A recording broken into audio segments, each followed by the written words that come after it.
Hello friends, అందరికీ నమస్కారం. మీ అందరికీ తెలుసు కదా, నేను ఒక ప్రముఖ కంపెనీలో పార్ట్ టైం జాబ్ చేస్తానని. దానిలో భాగంగా ఈరోజు గీతం యూనివర్సిటీకి రావడం జరిగింది.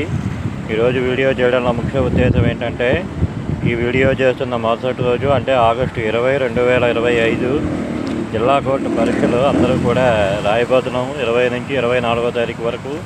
కాబట్టి అందరికీ ముందుకుండా wish you all the best. అలాగే నిన్న రాత్రి ఒక హైకోర్టు, ఆంధ్రప్రదేశ్ హైకోర్టు వారు ఒక నోటిఫికేషన్ ఇచ్చారు. పోస్టులు తగ్గించి నోటిఫికేషన్ ఇచ్చారు. మీరు దాని గురించి ఎవరు కూడా వర్రీ అవ్వద్దు ఫ్రెండ్స్. ఒకటే చెప్తున్నాను, ప్రభుత్వ ఉద్యోగం అంటే ఒక పోస్టు 2 పోస్టులతోటే వస్తుంది. అర్థమైందండి? అదేవి కార్పొరేట్ ఉద్యోగాలు కావు కదా, ఎక్కువ ఎంతమందికైనా ఇవ్వడానికి. ఒక పోస్టు 2 పోస్టులు ఉన్నప్పుడు మనం సెలెక్ట్ అయితేనే మనం ఏంటో తెలుస్తుంది. అందుకే అందరికీ చెప్తున్నాను, ఎవరెవరు ఏ పోస్టులకు పెట్టారో పోస్టులు తగ్గిపోయాయి మా జిల్లాలో అని ఎవరు ఆలోచించొద్దు.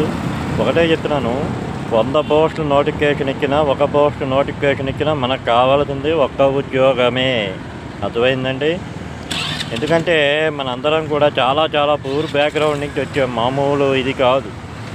నిజంగా జిల్లా కోర్టు పరీక్ష కట్టారు అంటేనే మీకు జీవితంలో ఎదగాలి, చక్కగా కుటుంబాన్ని నిలబెట్టాలి, సమాజంలో ఉన్నతంగా అనే ఒక ఉద్దేశంతో మీరు అందరూ కూడా కట్టారు. ఎందుకంటే 800 రూపాయలు పరీక్ష ఫీజు, అలాగే 23 రూపాయలు GST కూడా కట్టాం మనం. కాబట్టి ఏది కూడా ఆలోచించకుండా శుభ్రంగా మీ ప్రిపరేషన్ కంటిన్యూ చేయండి. అలాగే కుమ్మేంటి ఫ్రెండ్స్, మరి ఇంకా నెగిటివ్ మార్క్స్ కూడా లేవు, ఓకేనా? నెగిటివ్ మార్క్స్ కూడా ఎలాగో లేవు. కాబట్టి శుభ్రంగా అందరూ కూడా బాగా రాయండి.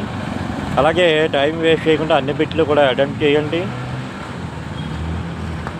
ఈ అవకాశాన్ని అందరూ కూడా సద్వినియోగం చేసుకోండి. ఎవరు కూడా పోస్టులు తగ్గాయని వర్రీ అవ్వద్దు, సరేనండి?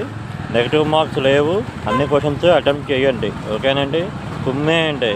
ఇంట్లో బాధలు, ఇంట్లో భార్య పిల్లలు బాగుండాలన్నా, మనన్నే నమ్ముకొని ఉన్న మన అమ్మా నాన్న బాగుండాలన్నా, మనకు ఒక ప్రభుత్వ ఉద్యోగం వస్తేనే వాళ్ళు సమాజంలో తలెత్తుకో తిరగలరు.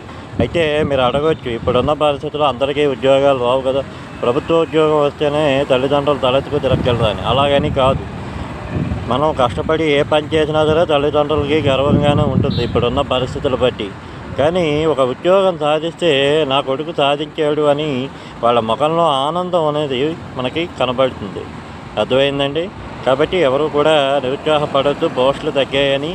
అందరూ కూడా బాగా రాయండి, కుమ్మేయండి. ఇంకా మరి తిరుగులేదు, మన లైఫ్ మారిపోవాలి. దెబ్బకి సుప్రీంకోర్టు చీఫ్ జస్టిస్ గారు వచ్చి మనందరికీ జాయినింగ్ ఆర్డర్ ఇవ్వాలి, BR గవాయి గారు.